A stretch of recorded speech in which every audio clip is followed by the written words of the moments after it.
Meu caro deputado, vamos lá. Para mim tocou a questão do preço, né? E algumas outras coisas que me interessou também com relação ao aumento de venda. O senhor perguntou se o preço vai remunerar de fato o revendedor. Como eu apresentei naquele quadro, em alguns pontos do país, um exemplo do Mato Grosso, por exemplo, o preço da tabela, ele está praticamente sendo preço de mercado. Então, em alguns estados, ele vai remunerar, mas na maioria dos estados, não.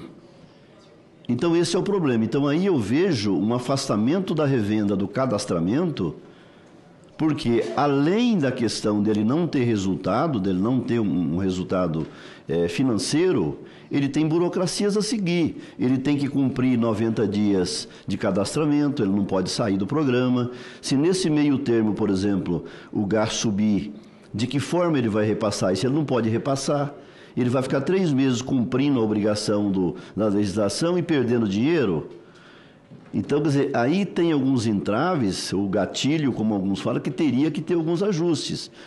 Por isso que quando a gente fala do preço médio da pesquisa da ANP, se ele é feito semanalmente, quando ocorre aumento, quando ocorre aumento de impostos, quando ocorre aumento na Petrobras, que a distribuidora repassa, automaticamente a pesquisa vai refletir.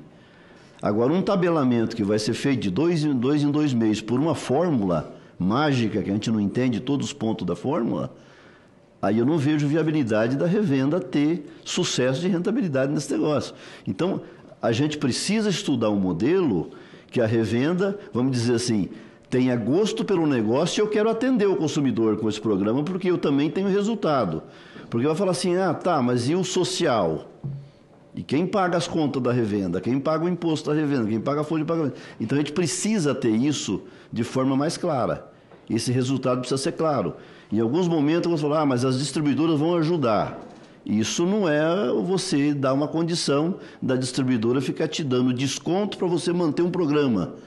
Aí depois não se dá mais o desconto, você fica no prejuízo. Então, essa conta não fecha.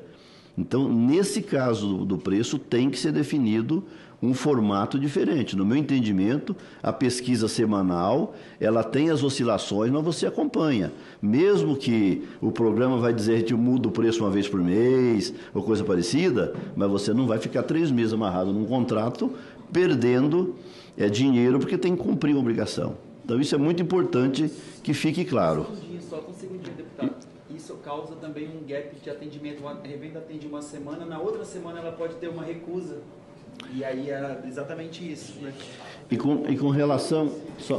Viu, Zé, um ponto importante só de preço para esclarecer é porque a dinâmica, quando entrar em operação o comitê gestor, é de utilização dos dados das notas fiscais. Tá? Então, assim, não vai ser pesquisa, é um compromisso que o revendedor assume de fornecer essa informação de notas fiscais e é ela que vai embasar os valores para poder a governança do comitê gestor decidir sobre preço. Então, assim, no fluxo da operacionalização vai ser mais... Mas aí nós temos um problema aí, porque as notas fiscais... Nota de venda, notas nas revendas, notas... Da venda final. Da venda ao consumidor, da venda ao consumidor. Só um minutinho. Só que as notas fiscais, ela vai ter interferência, por exemplo, do varejista e do atacadista. Não, de venda, não de compra. Entendeu? Então vai ter interferência, vai ter, por notas fiscais apenas vai ter essa diferença. Presidente, você está vendo? Bom, dando sequência... Não, mas é essa lógica, estou dizendo o seguinte, gente, o que eu chamo de chão de fábrica. É isso aí. A questão é o combinado. A questão da ampliação e da consolidação, o sucesso de uma política pública está exatamente nessa operacionalização. Por isso o projeto piloto é importante, a anuência. Agora, é fluxo, é a questão que é real, a questão econômica. É viável economicamente? Não é. Não vai parar de pé. Exatamente. Um outro ponto, deputado e senador, que eu quero colocar aqui é o seguinte: o aumento das vendas não vai ser esses números. Vamos imaginar 5 milhões e 400 que tinha benefício e vamos para 17 milhões.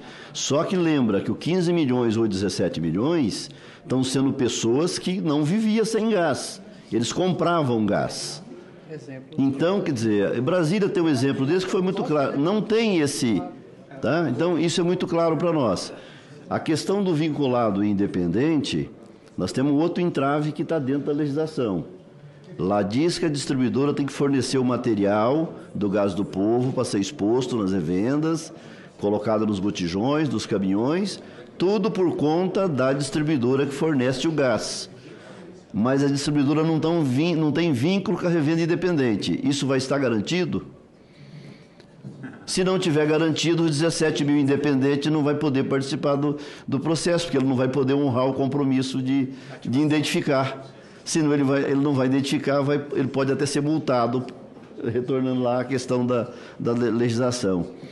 E um toquezinho na questão do abastecimento, que sai daqui, mas é importante que os senhores saibam, é o seguinte: nós temos hoje um problema muito sério no Brasil, que são os polos de abastecimento rodoviários.